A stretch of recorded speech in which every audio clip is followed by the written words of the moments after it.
The impeachment trial of the Vice President resumes tomorrow under its new 10 a.m. schedule. The House Prosecution Panel is expected to begin presenting its case on Article 1, which covers the Vice President's alleged misuse of confidential funds, and to talk about their preparation, as well as her assessment of Ferdinand Marcos Jr.'s recent SONA, the fifth State of the Nation address. Among many other things, we are joined by House Prosecutor and the so-called the Dragon Slayer of the Dinagat Islands. Mga kapatid, si Representative Arlene Javillana Kakabagaw. Seryoso. Arlene. Good evening po. Magandang gabi. Seryoso na kita masyado. Kasi in Arlene mo ko. Relax lang. Chill lang, chill. Relax lang. Magandang gabi po sa mga nanonood sa programa. Magandang gabi. Nasaan kahapon ba isa ka ba sa mga tumayo o pumalakpak na parang si Joe De Venecia noong 2008? Pumalakpak sa ibang bahagi. Saan ang pinalakpakan? Pinakamalakas mong palakpak na parang... Siyempre, kagaya ng kakwentuhan ko pagkagabing yun ng mga kainuman ko sa kanto ng kapitbahay namin. Hulaan ko yan. Sa may trellis mo yan. Yung totoong kanto to. Totoong kanto, Oo. okay. Kasi gusto ko marinig yung tingin ng mga... Alam yung mga nagkukwentuhan lang pagkatapos. Yung mga una-una, nanonood ba sila, di ba?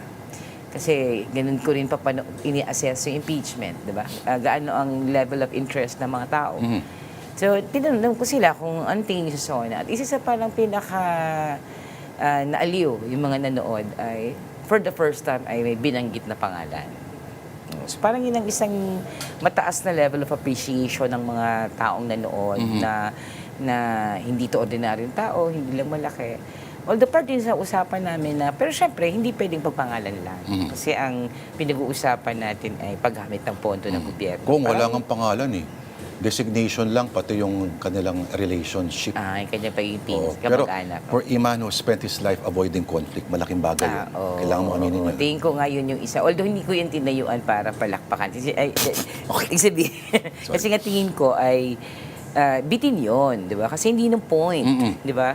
Parang para sa kumawalan ka ng trillions of pesos of money and then ang ending lang ay kasi atraso niya magdagdag ay di ba? Tsaka ganun lang yon. Yung accountability at pananagot ay tatapusin lang natin sa pag-identify ng pangalan. Parang gusto rin naman natin na maging systemic, like lahat ng pinupost namin na batas, 'di ba, para dun sa pag-investigate ng mga projects, independent, ganyan. Kasi gusto nga natin, hindi siya maulit ng paulit, 'di ba? Tapos magpangalan ka lang na magpangalan. But parang isa sa perspective din na gustong tingnan ng mga nanood ay parang at least na umpisahan. May naipangalan. But I hope it doesn't end there kasi kaya medyo bitin. Nakailang SONA ka na, Congressman Magaw? Nabibilang mo pa ba? Na ako ay representative. So, 10 times 3, ba 10 years times 3. At least hindi ka naman yung may dugo sa barong na nag-walk out habang kalagitnaan. Or yung nakikipag-agawan sa security ng House. Kasi may nagbubu si Senator Drilon, naalala natin yun. Pero, Senadora, kung bagay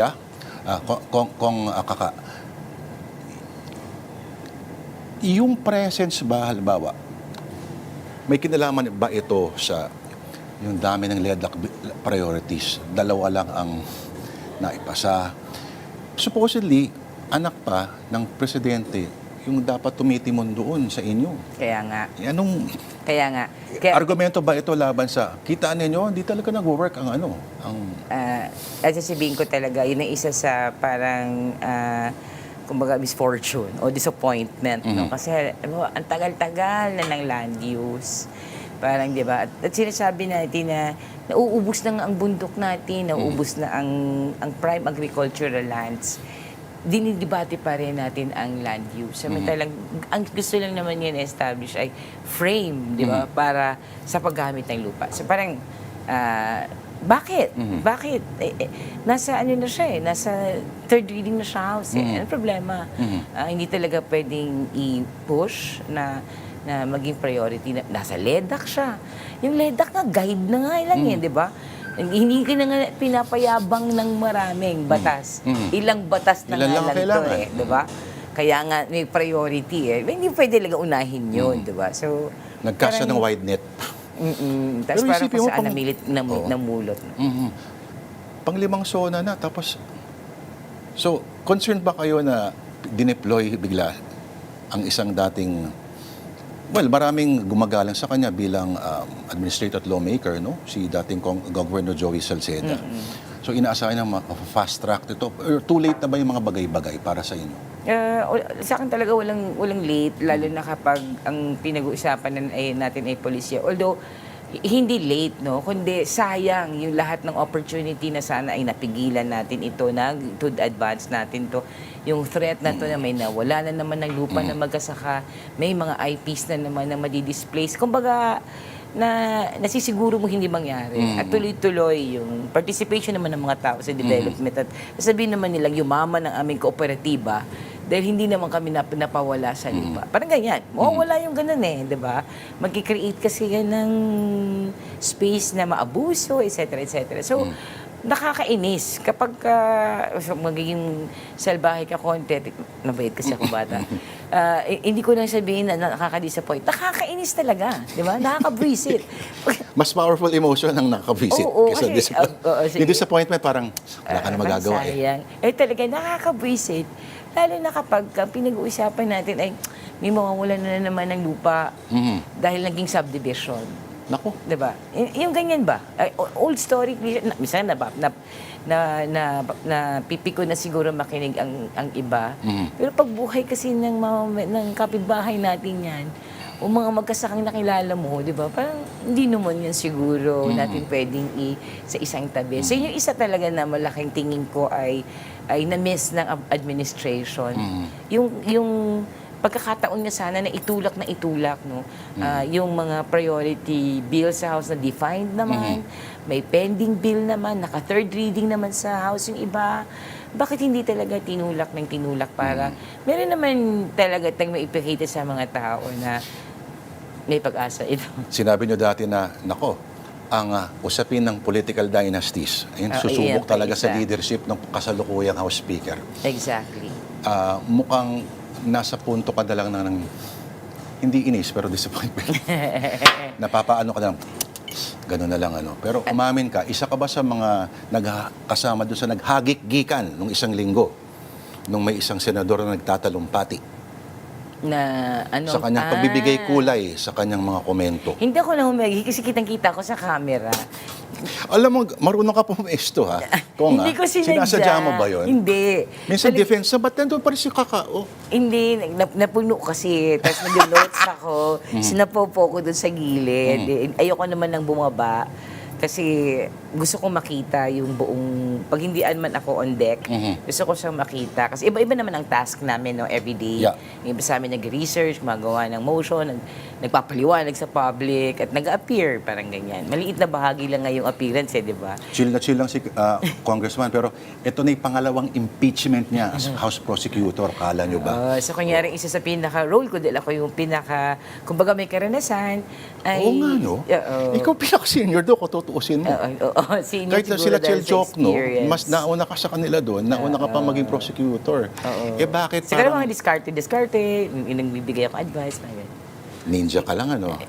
Parang doon lang, sige, Di ba? Pero hindi naman din masyado. Okay, yung usapin ng ang presentation ay tatapusin both sa prosecution, sa witness. Anong position mo dito? Of course, pumayag na ang prosecution na sa isang artikulo, magpe-present din ang defense, tatapusin yung article at hindi na kailangan mag-antay hanggang after many months. Sa karanasan ko kasi sa impeachment, yun ang value, no, sa karanasan ko sa impeachment ni Chief Justice, hindi niya tinapos lahat ng articles, di ba? So, Kasalanan rin ng prosecution yun, binawi bigla, di ba? So, parang kumbaga ay naging enough. Kasi ang botohan, di ba, ay per article. So, kumbaga, makapresent ka ng isang article, enough yun to impeach. Hindi mo naman kailangang impeach lahat ng articles. Meaning, if you think that you have already presented your case, parang kumbaga baka mag-wane yung interest ng public. Alam mo, napaka-challenging lalo ngayon, no? Dahil sa technology, lahat ay newscaster, lahat ay media person, nanay, may cellphone, di ba? Kasi lahat nagbabalita. Minsan, mali pa yung balita, di ba? So, kumbaga, gusto mong makapture agad yung moment na may nanagot. But at the same time, bakit pa natin masyadong patatagalin kung kaya naman natin na ipakita agad? So, dahil dyan, magiging advantage kapag present same article, you have already a whole picture of the case. And then you go to the next article, which is the normal.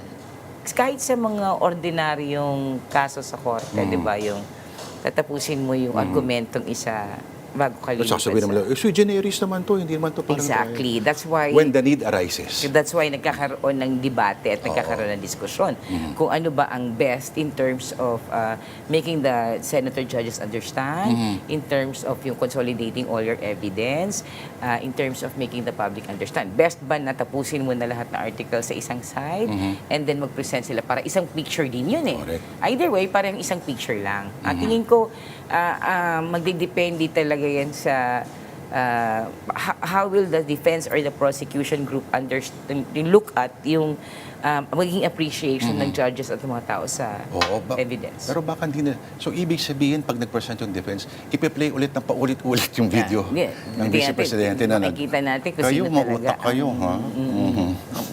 Malulugi sa ganon. Gaano kaiba itong Senadong ito ngayon? Of course, naabutan mo yung Senado noon na bilang ikay sa mga prosecutor. Si Enrile pa ang nagpe-preside. Andiyan pa si Senator Miriam Santiago. Buti na lang, hindi ikaw at si Congressman Tupas yung palaging natatimingan. Nababalyahan. Ito ay, gaano siya kaiba in terms of mas konti yung mga bagyo ng mga legal minds? Medyo may kaibahan ng konti dahil mas marami ang legalese. Meaning, talaga? Ang sa mode trial? Ang mode of conversation. Ng judges. Di ba? Kasi nandun bukod kay, hindi lang si Senator Enrile, kasi pwede mo isipin, Senator Enrile, Senator Cheese, dahil parehong presiding, no? And then, nandyan si Senator Miriam ng time na yon. I think si Senator Drilon was there. So, although feeling ko, hindi naman talaga masyadong kagaya ng sinasabi ni Senator na, we need lawyers to understand. Hindi naman yung din ako naniniwala. Medyo pumuludugo ko kasi parang ang yabang naman ng ganong klase ng pananaw na paano yung mga Pero in fairness, dahil sa kanya, nakakainom kayo ng tubig sa loob ng session hall. At pwedeng tumayo sa likod, magpahinga na ilang minuto. Diba? Tayo, ganun. Exercise. Diba? So parang tingin ko, ang kaibahan lang din siguro doon, although hindi necessarily yung senator judges, ang kakaiban talaga ay, hindi kasi politiko si Chief Justice. I mean, hindi siya nag-election. Diba? So yung emotional content ng issue ng impeachment, pagdating sa mga tao kaiba, hindi siya, si Chief Justice, sino si Chief Justice? Hindi siya kilala ng mga mamamayan. Alam nilang Chief Justice siya, alam nila maestrado siya. Pero yung intensity ng engagement ng mga tao sa issue, tapos meron ka pang ganitong klase ng teknolohiya na mamaya lang ay pwede ko na i-text sa kapitbahay ko. Kung ano yung pananaw ko tungkol sa issue, kumbaga, iba yung character ng impeachment noon sa ngayon. So, kaya... Tayo lang nag-uusap dalawa dito, no? Meron bang senator judge noon, nung corona impeachment, na ganito ka overtly biased for the defense? Or sinasabi nilang bias for prosecution, nakatawa rin yun, Hindi ka ba natawa doon? Bias for the bias. Huwag kayong one-sided. Diba? So, hindi ka easy judge. Pero, wala akong naranasan. Noon? Noon. Yun yung pang isang kaibahan ngayon. Parang nakakalito na, parang, halimbawa, alam ng lahat, no? Nag-aral ako ng batas. Ang tagal ko talagang sumama sa mga magsasaka at at nag-aral sa kanila na ang batas talaga ay hindi pwedeng pantay. Di ba? Siya po yun, hindi niya kinukot yung mga senator kasi wala pong ganun sa kanila. Si Kaka kasi ay talagang Hindi talaga, dapat talaga siya ay tumulong sa saan dapat haharap ang batas. Ito ba ay papabor sa mag-asaka o papabor sa mga Panginoong may lupa? That's why you have agrarian reform law. Parang ganun ba? So alam mo, pag nagsabing accountability, ikaw ay public officer, ibig sabihin mataas ang expectation sa'yo, sa tiwala ng mga tao. Kaya hindi mo nga kailangan ng technical na ground eh. Pag nawala kami tiwala sa'yo, impeachable officer ka, pwede talaga kita i-impeach. I mean, dapat ganun kasimple, may bias. May bias talaga. For truth, for accountability. So pag sinabi mong dapat walang bias, lilito mo yung mga tao. Ano ibig sabihin mo? Na yung batas ay nandyan dahil wala lang, trip lang niya. Hindi yan magiging batas. Hindi yan pag-uusapan sa Kongreso kung walang bias yan, di ba? Meron talaga. Meron. Pangalawa, hindi ka pwede hindi pumanig na isang side. Kaya nga merong nasasakdal. Tinatagalog pa nga natin, di ba? Sa impeachment proceeding, meron kang prosecutor. Prosecute, meaning ipapakita mo, ilalapat mo ang ebidensya mo sa atrasong ginawa ng isang leader. May atraso. Hindi mo pwedeng sabihin, tabla-talo lang ito pag nag-decide kasi parang ganun talaga eh. Pareho lang ang batas eh. persecute pa nga yung sinabi. Di ba? So, hindi pwede. Di ba? Hindi pwede. Pero pag nakarinig ka ng, alam mo yun, alam mo, mag-decide ng kaso mo, tapos sasabihan ka ng ganyan, isipin mo, hala, paano na lang niya iisipin ang pagde-decide nito? Well, iisipin ko talaga na dahil sa nangyayari ay parang mas magiging conscious, mas magiging careful sa pagbibigay din ng kanilang opinion sa nakikita nila. How do we... Kasi di ba ang purpose nun, kaya sila nagtatanong so that naintindihan nila may Paglinaw. clarificatory question.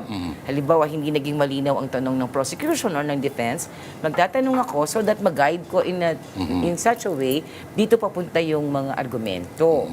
Di ba? At papakinggan muna yung tanong bago sabihin na walang karapatan magtanong. Magtanong. Oo, yun pa yun, di ba? Natingin ko dapat i-clarify namin yun Yes. sa court. Dahil hindi pwede i-assume lang namin na these are the questions that we can... Parang in the first place, hindi kami talaga pwedeng mag-clarify.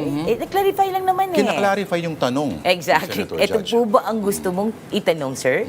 Wala karapatan magtanong. Pero alam mo, sa punto ngayon, kailangan natin tumambay doon sa may kanto ninyo para ituloy itong usapan. Sige. Maraming salamat ng Dragon Slayer po ng Ay, Dinagat. maraming salamat talaga. Lord, namimiss na kita. Hindi nagpapa-interview basta-basta si Congressman Kaka Bag-aw ng Lone Island of Dinagat. Maraming salamat, Kaka. Maraming salamat sa pag-papaunlad. Ay, pag-imbita, syempre, Alright. dito.